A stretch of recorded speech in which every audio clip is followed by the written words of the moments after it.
In a March 2019 article published in Psychology Today, Dr. Seth Gillihan shares that when we tell our trauma stories, some amazing transformations may occur, such as feelings of shame subside, unhelpful beliefs about the event may be corrected, memories become less triggering, a feeling of strength and mastery emerges, the trauma memory becomes more organized, and often one makes sense of the trauma.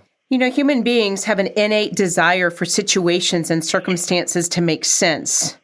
When they don't, we often feel out of control and unable to function. The Association of the U.S. Army explained that many soldiers suffering from post-traumatic stress disorder, or PTSD, find healing through the process of telling their stories, that their words matter. Through the power of story, lives start to heal. So how do words become the catalyst for change, and why is it important to validate the stories of others? How can the brain recover from trauma? Well, to answer these questions and to help us more carefully understand the impact of this topic, we invited Belinda Bauman and Rebecca Davis to the table. Hi, I'm Holland Webb. Hi, I'm Amy Holland. And you're listening to The Afterword, a conversation about the future of words. Belinda Bauman is the founder of 1 Million Thumbprints, a movement of peacemakers advocating with women in the world's worst conflict zones. She is also the co-founder of and visionary behind the hashtag Silence is Not Spiritual, a campaign calling churches to break the silence on violence against women. In addition, she is a speaker and contributor to Newsweek's The Daily Beast, Red Tent Living, Huffington Post, and Christianity Today. She was recently on the podcast Only in America with Ali Noorani. Belinda completed a master's in curriculum development at Covenant College and a certificate in lay trauma counseling from the Seattle School of Theology. She and her family live in Grand Rapids, Michigan. Belinda, tell us a bit more about what you're working on. It is such a joy to be with you today. I have loved catching up on your podcast. Thank you for doing such good work for so many people. I am currently enjoying a speaking writing tour around a book that I was able to release this spring called Brave Souls with InterVarsity Press. It is amazing when you release your thoughts into the public space, much like what you do with your podcast, how many really vital and essential conversations you can have with lots of different kind of people. I feel like I've entered into a sphere where meaning is even more meaningful. The conversations are around what the role of empathy is today in our current culture, what the role of empathetic listening and perspective taking is for women and girls and victims of trauma. It's been what sounds like a really, maybe a season where people are like, that it really doesn't sound like a good season to me, really actually has turned out to be one of the most hopeful spaces I've ever occupied in my life. So I am super excited about talking about empathy and the stories in Brave Souls. Wow. Thank you so much. Well, our other guest today at the table is Rebecca Davis, and she began writing professionally in 1981, has authored or co-authored several books about abuse in the Christian world, domestic, sexual, and spiritual, as well as several books of missionary stories, biographies, and devotionals for children. Her full-time ministry includes acting as a compassionate witness to people's stories, helping women who are in or coming out of abuse, untwisting scriptures that have been used to keep people in abusive situations, and offering hope through Jesus Christ. Besides her books, Rebecca writes about these things on her blog, Here's the Joy. Drawing from her 40 years of study of the scriptures, Rebecca has been married to Tim for over 30 years, and together they have 4 children and 2 grandchildren. So, Rebecca, I heard a little bit about what you're doing currently, so tell us what's going on right now. Well, I always try to be in the middle of another book. I'm not right now. I am right now, just at the beginning of another book. My last book that focused on abuse was called Untwisting Scriptures That Tie You Up, Gag You, and Tangle Your Mind. And that was volume 1, so I'm working on volume 2 of that book. I also wrote a book about spiritual warfare that was not specifically about abuse, but recognizing that when we walk into the world of abuse, especially abuse in the church, we're walking into a really dark world. And it's really important for us to have the armor of God and know who Jesus Christ is in us, to us, and for us. I was introduced to abuse in the church, in the context of the church, in 2006. I was so naive before that. It was like I was going, really? Really? And my friend who introduced me told me later that the entire first year of our friendship, all I did was listen. I said hardly anything. And I thought, I guess that was a good thing. I knew I was really ignorant and I really needed to learn, and she was a good person to teach me. Wow. Thank you so much. Well, we're excited to have this conversation, and to get started, though, and help everyone feel comfortable at the table, let's start with some terms. So I'm going to start with you first, Rebecca. What would be a working definition of trauma? Trauma, in my research and in my experience with the women who come to me, is an experience, a negative experience that the brain has been unable to process. And any experience we have has to go through 5 stages in the brain, and a traumatic experience is so overwhelming that it gets stuck somewhere in the brain, and it just stays there, and it can stay there in various ways and cause different problems, physical problems, nightmares, flashbacks, all kinds of things that we call PTSD, but it's stuck in the brain and needs to be processed fully to become part of a person's story that isn't overwhelming them anymore. How about you, Belinda? Could you add anything to that? Sure. I like the word shell shock because a lot of these terms, especially from the American Psychiatric Association, have stemmed from exactly what you talked about, have stemmed from battlefront experiences. And because I work in conflict zones, the trauma and PTSD, post-traumatic disorder, carries an almost time-shifting shell shock feel to it. As Rebecca said, it's almost as if a person is locked in their mind in a moment in time. And it is as if they are experiencing that event again and again and again in their bodies, in their minds. The hormonal response, the biological response to a flashback is very similar to the response the body made when it was actually experiencing the trauma.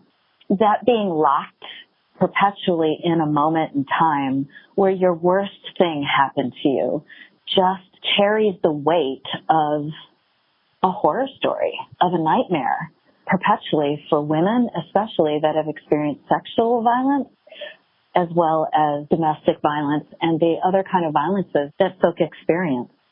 I would like to say that for me, the idea of PTSD didn't really carry its proper weight until I was having a conversation with some psychologists in Syria, working with Syrian refugees. And they quoted Dr. Mohammed Hamid, who is a neuropsychologist with the Syrian American Medical Association. He coined a new term, and this term is called human devastation syndrome. It is the next phase of PTSD. It is children that are locked in this experiential moment in time where they have witnessed others being killed, destruction, murder, mayhem, all of the very traumatic events that we equate with conflict over and over and over again. Their memories are filled with these images, these responses that their bodies made at the moment that they watched one of their loved ones die. This idea of there being trauma, PTSD, and human devastation syndrome give us a little bit more understanding of how our experiences lodge in our brain on a spectrum. I would also add that the term moral injury was developed within the past 20 years or so to describe something beyond trauma, in that when a person is forced to do something that is against their moral compass, like when a soldier is forced to kill children, for example, or when a woman is forced to abuse a child, for example, when she's in a sex trafficking situation, that this goes beyond trauma. There is a book called What Have We Done? The Moral Injury of Our Longest Wars, and how soldiers are affected. And the same is true for people who, in our citizenry, who've been affected this way. So besides trauma, there's also the concept of moral injury. Well, according to the Department of Justice, every 92 seconds, an American is sexually assaulted. Those statistics vary internationally, partly because of the poor reporting system some countries have or the different definitions around that. What are some of the signs of trauma? What are some of the signs that we can see and that we don't see? How do we become more aware of the trauma that's going on around us, Belinda?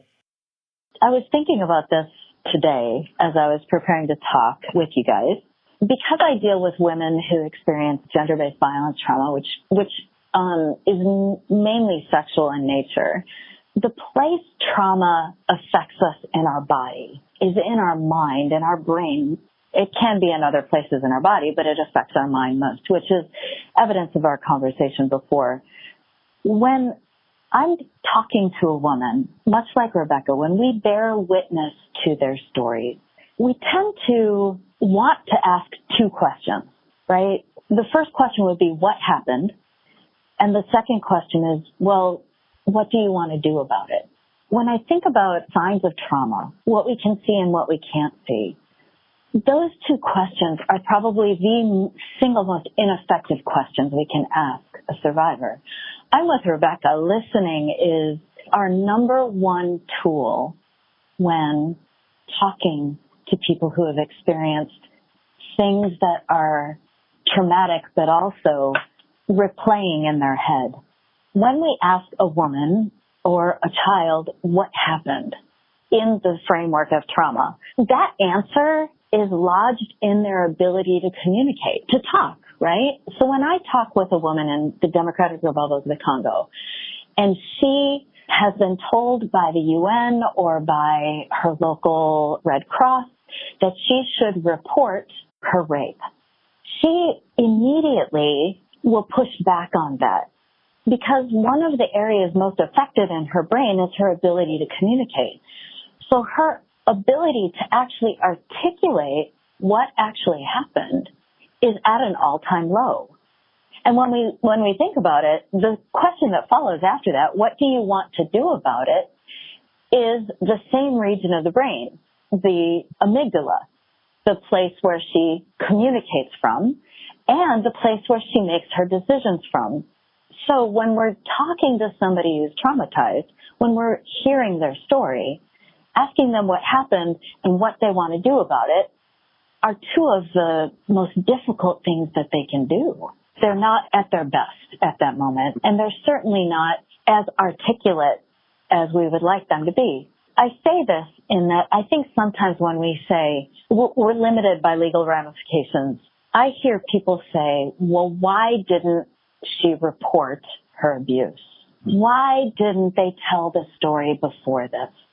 I don't think we weigh not only how difficult that is emotionally for someone, but it's also very difficult physically, biologically, for someone to answer that question, what happened and what do you want to do about it? That's an excellent point. What about you, Rebecca? Can you add to that? Would you restate the question, please? Yeah, what are some of the signs that we see of trauma? How do we know that somebody's having a traumatic experience? You know, there are so many people who are going through these things. How do we know when that's going on in someone's life? Well, for children, if a child's behavior changes suddenly, that is a possible sign. A child starts acting out. I have read that some researchers believe that ADHD that has been diagnosed in children so much may, in many cases, actually be PTSD because they can look similar in children, and that maybe the wrong questions are being asked and questions about the child's safety at home need to be investigated. So that would be the case for children. For adults, it's a little bit more difficult sometimes. But I think if adults are having nightmares, they shouldn't ignore them or try to push them back. They should be willing to look at them and see what they're about, because so many people don't understand about the concept of dissociation, that the trauma could be completely disconnected from their, what we call autobiographical memory, that the story of their life, they can tell the story of their life, but their trauma is in a box somewhere in the closet. And there are different ways that it comes out, and nightmares and flashbacks are two of those ways, and other dissociative symptoms. Wow. That's good information. Yeah, I was thinking about that as we were talking. I know we're talking about things that have gone on in conflict zones and around the world, or things that have happened that are quite extreme, but well, he doesn't listen to this podcast anyway, probably. I'll just tell the story. When my son was in 3rd grade, he started wetting the bed.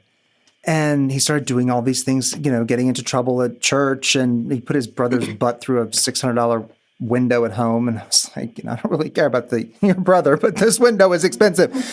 And we finally said, something's going on at school. And we just took him out and homeschooled for 1 semester. And it stopped. The day he left school, every one of those behaviors stopped.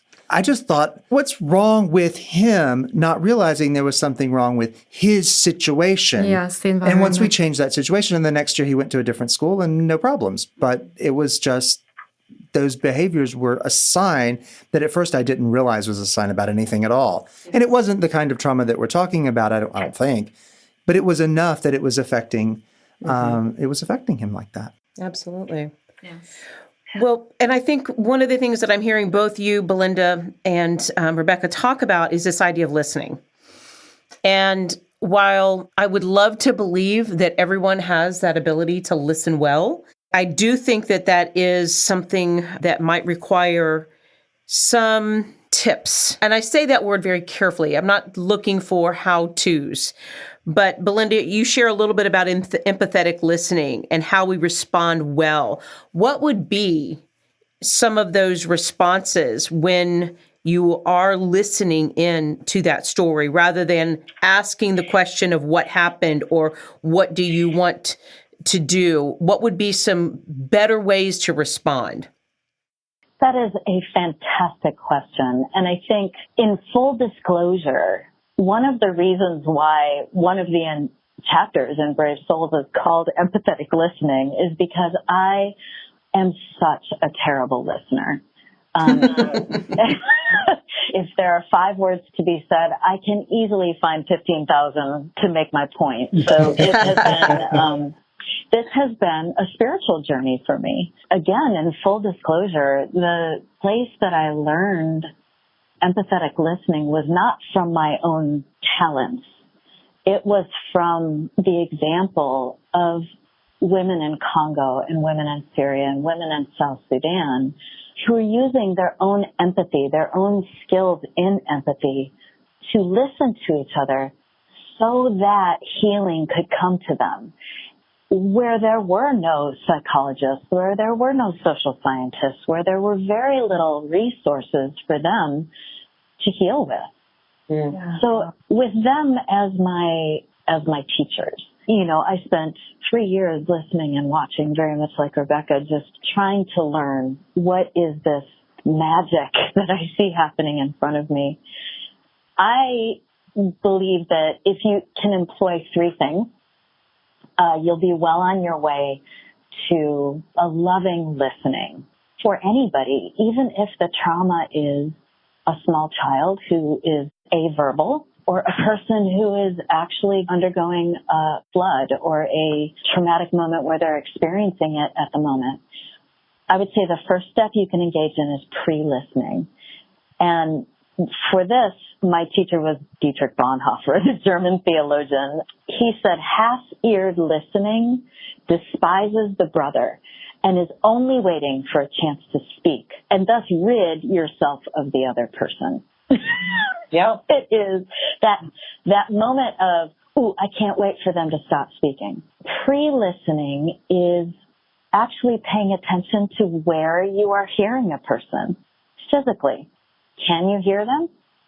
Are you emotionally and physically prepared to listen? Is it too loud? Are there people in the room that will be distracting? Do you need to be able to see their face, or can they look down? Making sure that you are able to focus on what a person is actually saying is very important. I would say the second thing that we could do that's very concrete is discovering the person we think we know. So many times we're actually listening to people that we've met before, or even people that, are our family that we've known for their entire lives. When we think we know what someone is going to say, when we make assumptions about the way they're thinking or the way they're feeling, it stops us from hearing what they're actually saying. So I like to employ the idea that the Japanese have called reading the air. Listening is much more than just the words being said. It's the actions, it's the posture, it's the demeanor, it's the tone of the person using the words. So we not only bear witness to what is being said, we're bearing witness to the whole person and how they are saying the things around them. We're reading the air around them. Facial expressions, emotions, circumstances that they are explaining. Even in the case of women telling their gender-based violence stories, the power differentials between you and the person that's telling their story are really important to pay attention to.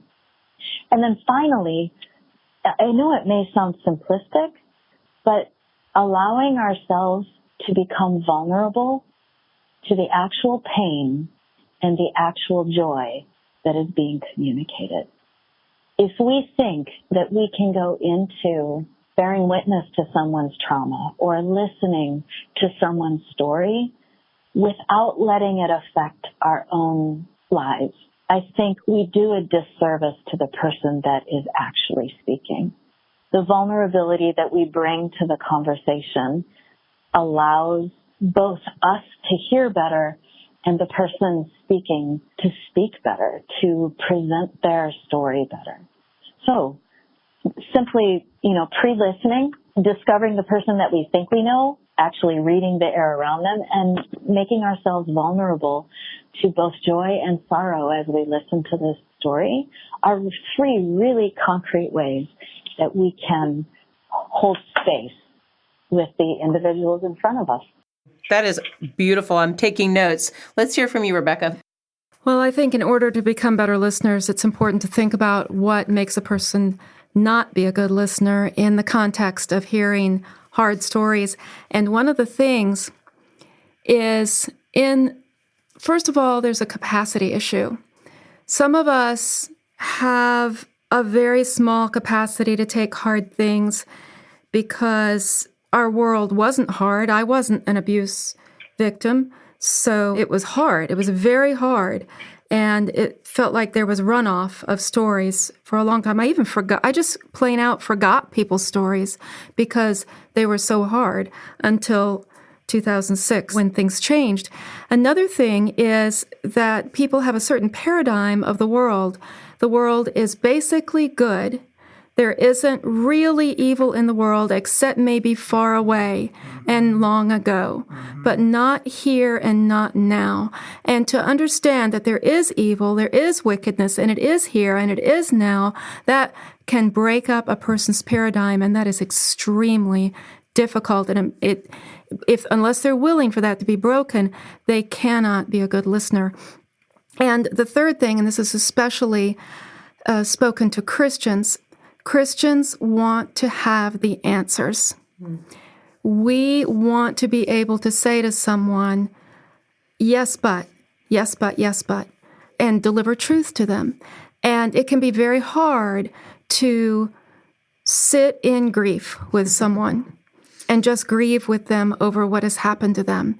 But that is such an important thing to do, to just grieve. People of Bible times were pretty good at, rending their garments and putting ashes on their heads. And I know this is going out to people of many faiths, but Christianity is my world, and this is what I see in my world, that it's hard for them to just sit and grieve. This is a terrible, wicked thing that happened to you, and I grieve with you over what has happened. I absolutely agree with you. One of my kind of ground-shifting moments was when I was with a trauma specialist in Lebanon, listening to the stories of Syrian women who had just crossed over the border after the last bombing in Damascus. And they hadn't even really had enough food yet, let alone be able to tell their stories. And I remember this counselor turning to me and saying, "We are bearing witness." And she asked me, "Do you know what it means to bear witness?" Now, there's a lot of context for that.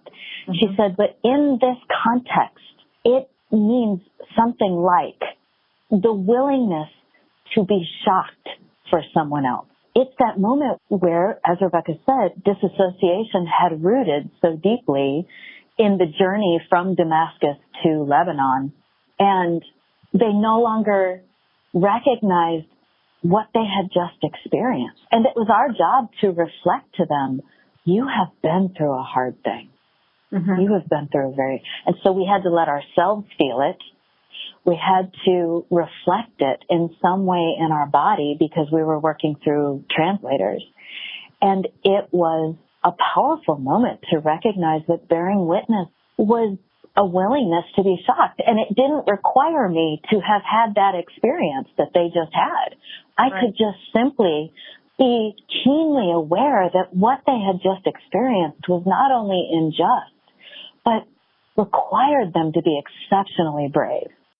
Yes, yes. One woman told me that she found a lot of healing when her pastor became very angry over what had been done to her when she was a child.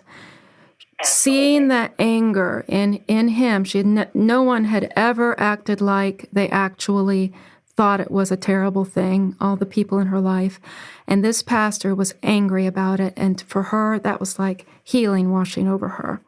And, that almost leads us right into another question we wanted to talk about. And so before we get into that question, though, I think we're going to put a pause on this episode for this week and hold off to next episode to talk more with Belinda and Rebecca. But this week we learned that when we tell our trauma stories and we listen well to the stories of others, we begin a process of healing. We need to take time, share stories, lean in, and hold that space for others so that we can heal and give opportunity to heal.